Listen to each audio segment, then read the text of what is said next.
So ಬಳ್ಳಾರಿಯಲ್ಲಿ ನಾಗೇಂದ್ರ ನಿವಾಸದಲ್ಲೂ ಕೂಡ ಇಡಿ ಶೋಧವನ್ನ ನಡೆಸಿದೆ. ಇಡಿ ವಿಚಾರಣೆಗೆ ಗೈರಾದ ನಾಗೇಂದ್ರ ಆಪ್ತರಿಗೆ ಸಂಕಷ್ಟ ಫಿಕ್ಸ್ ಅಂತಿದ್ದಾರೆ.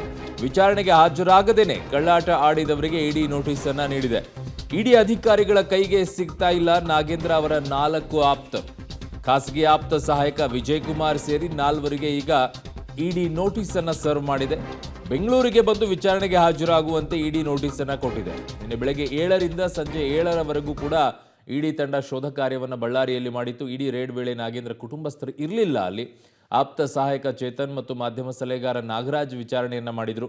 ನಾಗೇಂದ್ರ ಕೆಲ ಆಸ್ತಿ ದಾಖಲೆ, ಸಿಐಡಿ ಮಾಹಿತಿಯನ್ನ ಮುಂದಿಟ್ಟು ಇಬ್ಬರ ವಿಚಾರಣೆಯನ್ನ ಕೂಡ ಈಗ ಮಾಡಕ್ ಮುಂದಾಗ್ತಾ ಇದ್ದಾರೆ.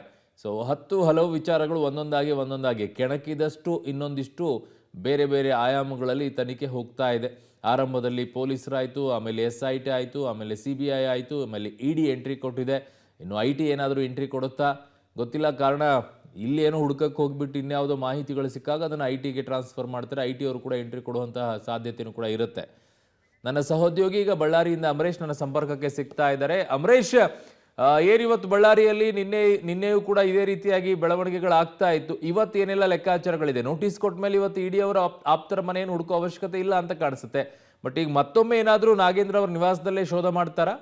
ಅರುಣ್, ನಿನ್ನೆನೇ ಇಡಿ ಅಧಿಕಾರಿಗಳು ನಾಗೇಂದ್ರ ಅವರ ಮನೆಯಲ್ಲಿ ಬರೋಬ್ಬರಿ 12 ಗಂಟೆಗಳ ಕಾಲ ದಾಖಲೆಗಳ ಪರಿಶೀಲನೆ ಮಾಡಿದ ನಂತರದಲ್ಲಿ ಅವರು ಬೆಂಗಳೂರಿಗೆ ವಾಪಸ್ ಆಗಿದ್ದಾರೆ. ಪ್ರಮುಖವಾಗಿ ನಾಗೇಂದ್ರ ಅವರ ಮನೆಯಲ್ಲಿದ್ದಂಥ ಒಂದು ಕಂಪ್ಯೂಟರ್ನ ಹಾರ್ಡ್ ಡಿಸ್ಕ್, ಅದ್ರ ಜೊತೆಗೆ CC ಕ್ಯಾಮ್ರಾ ಹಾರ್ಡ್ ಡಿಸ್ಕ್ ಜೊತೆಗೆ ಒಂದಿಷ್ಟು ಆಸ್ತಿ ದಾಖಲಾತಿಗಳನ್ನೆಲ್ಲವನ್ನು ಕೂಡ 2 ಬ್ಯಾಗ್ಗಳಲ್ಲಿ ತೆಗೆದುಕೊಂಡು ಈಗಾಗಲೇ ಇಡಿ ಅಧಿಕಾರಿಗಳು ಬೆಂಗಳೂರಿನಲ್ಲಿ ತಲುಪಿದ್ದಾರೆ. ಆದರೆ ಇಡಿ ಅಧಿಕಾರಿಗಳು ಬೆಂಗಳೂರಿನಿಂದ ಬಳ್ಳಾರಿಗೆ ಬರಬೇಕಾದ್ರೆ ಒಂದು ಶಾರ್ಟ್ ಲಿಸ್ಟ್ ಅನ್ನು ಕೂಡ ಮಾಡಿದ್ರು. ಅಂದ್ರೆ ಯಾರ್ಯಾರು ನಾಗೇಂದ್ರ ಅವರ ಆಪ್ತರಿದ್ದಾರೆ, ಅವ್ರ ಜೊತೆಗೆ ನಿಕಟವಾಗಿ ಸಂಪರ್ಕದಲ್ಲಿ ಯಾರಿದ್ದಾರೆ, ಹಣಕಾಸಿನ ವ್ಯವಹಾರಕ್ಕೆ ಸಂಬಂಧಪಟ್ಟಂತೆ ನಾಗೇಂದ್ರ ಅವರು ಒಡನಾಟ ಯಾರ ಜೊತೆಗಿದೆ ಅನ್ನುವಂಥದ್ರ ಕುರಿತಾಗಿ ಒಂದಿಷ್ಟು ಶಾರ್ಟ್ ಲಿಸ್ಟ್ ಅನ್ನು ಕೂಡ ಮಾಡ್ಕೊಂಡು ಬಂದಿದ್ರು. ಅದರ ಭಾಗವಾಗಿನೇ ಈಗಾಗಲೇ ಅಂದ್ರೆ 6 ಜನರ ವಿಚಾರಣೆಗೆ ಕರಿಬೇಕನ್ನುವಂತ ನಿಟ್ಟಿನಲ್ಲಿ. ಆದ್ರೆ ಇಬ್ಬರು ಮಾತ್ರ ನಿನ್ನೆ ಇಡಿ ಅಧಿಕಾರಿಗಳ ಮುಂದೆ ವಿಚಾರಣೆಗೆ ಹಾಜರಾಗಿದ್ರು. ಒಬ್ಬರು ಮಾಧ್ಯಮ ಸಲಹೆಗಾರರಾಗಿದ್ದಂತ ನಾಗರಾಜ್, ಅದ್ರ ಜೊತೆಗೆ ಸರ್ಕಾರಿ ಆಪ್ತರಾಗಿದ್ದಂತ ಚೇತನ್ ಅವರು. ಆದ್ರೆ ಖಾಸಗಿ ಆಪ್ತರಾಗಿದ್ದಂತ ವಿಜಯ್ ಕುಮಾರ್ ಸೇರಿದಂತೆ ಇನ್ನೂ 4 ಜನರು ಇಡಿ ಅಧಿಕಾರಿಗಳ ವಿಚಾರಣೆಗೆ ಹಾಜರಾಗಲಿಲ್ಲ. ಅದ್ರ ಜೊತೆಗೆ ಅವರು ನಾವು ಬಳ್ಳಾರಿಯಲ್ಲಿ ಇಲ್ಲ ಅನ್ನುವಂತ ಮಾತನ್ನ ಹೇಳೋದ್ರ ಮೂಲಕ ಇಡಿ ವಿಚಾರಣೆಯಿಂದ ತಪ್ಪಿಸ್ಕೊಳ್ಳಲಿಕ್ಕೂ ಕೂಡ ಕಳ್ಳಾಟವನ್ನು ಆಡಿದ್ರು. ಯಾಕಂದ್ರೆ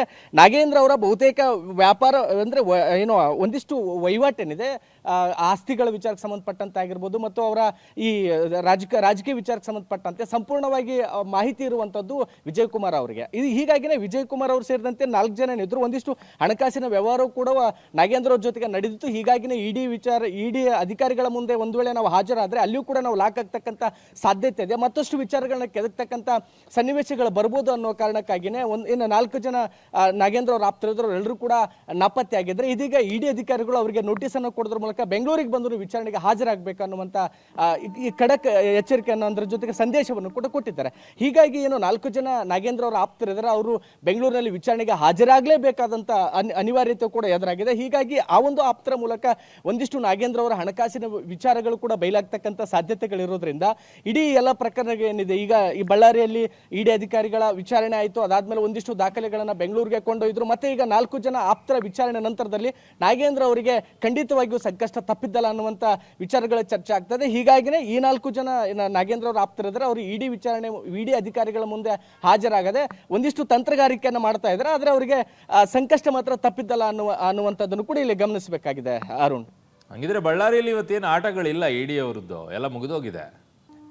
ಹೌದವ್ರಣ್ಣ, ಯಾಕಂದ್ರೆ ನಿನ್ನೆನೆ ಇಡಿ ಅಧಿಕಾರಿಗಳು ಬೇಕಾಗಿರ್ತಕ್ಕಂಥ ಪೂರಕ ದಾಖಲೆಗಳನ್ನ ಸಂಗ್ರಹಿಸಿಕೊಂಡು ಇಲ್ಲಿಂದ ಬೆಂಗಳೂರಿಗೆ ಹೋಗಿದ್ದಾರೆ.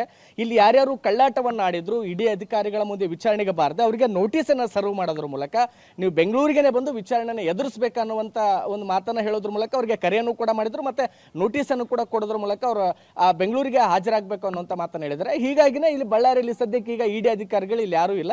ಇಲ್ಲಿ ಸದ್ಯಕ್ಕೆ ವಿಚಾರಣೆ ನಿಂತ ಅದೆಲ್ಲವೂ ಕೂಡ ಬಳ್ಳಾರಿಯಲ್ಲಿ ಮುಕ್ತಾಯವಾಗಿದೆ. ಓಕೆ ಅಮರೇಶ್, ನಿಮ್ಮೆಲ್ಲ ಮಾಹಿತಿಗೆ ಧನ್ಯವಾದಗಳು. ಸೊ ಇಡಿ 2 ವಿಚಾರಕ್ಕೆ ದಾಳಿಯನ್ನು ಮಾಡುತ್ತೆ. ಒಂದು ವಿದೇಶದಲ್ಲಿ ಏನಾದರೂ ಹಣ ವ್ಯವಹಾರಗಳಾಗಿದ್ದಿದ್ರೆ ಅದರ ವಿಚಾರದಲ್ಲಿ ಇಡಿ ಎಂಟ್ರಿ ಕೊಡುತ್ತೆ. ಇನ್ನೊಂದು ಕಡೆಗೆ ಈ ಮನಿ ಲಾಂಡ್ರಿಂಗ್ ನಡೆಯುತ್ತಲ್ಲ, ಹವಾಲಾ ಹಣ, ಸೊ ಕಪ್ಪು ಹಣ ವರ್ಗಾವಣೆಗಳಾಗಿರುವಂಥ ವಿಚಾರ, ಅಕ್ರಮ ಹಣ ವರ್ಗಾವಣೆ ಆಗುವಂಥ ವಿಚಾರಗಳಲ್ಲಿದ್ದಾಗ ಇಡಿ ಎಂಟ್ರಿಯನ್ನು ಕೊಡುತ್ತೆ. ಇವೆರಡು ವಿಚಾರಗಳಿಗೆ ಬಹಳ ಮುಖ್ಯವಾಗಿ ಅದು ಎಂಟ್ರಿಯನ್ನು ಕೊಡೋದು. 2 ಕಾಯ್ದೆಗಳನ್ನು ಅದು ಅನುಸರಿಸುತ್ತೆ. ಸೊ ಹಾಗಾಗಿನೇ ಇಡಿ ಈಗ ಎಂಟ್ರಿ ಕೊಟ್ಟಿರುವಂಥದ್ದು ಇಲ್ಲಿ ಅಕ್ರಮ ಹಣ ವರ್ಗಾವಣೆಯ ವಿಚಾರಕ್ಕೆ.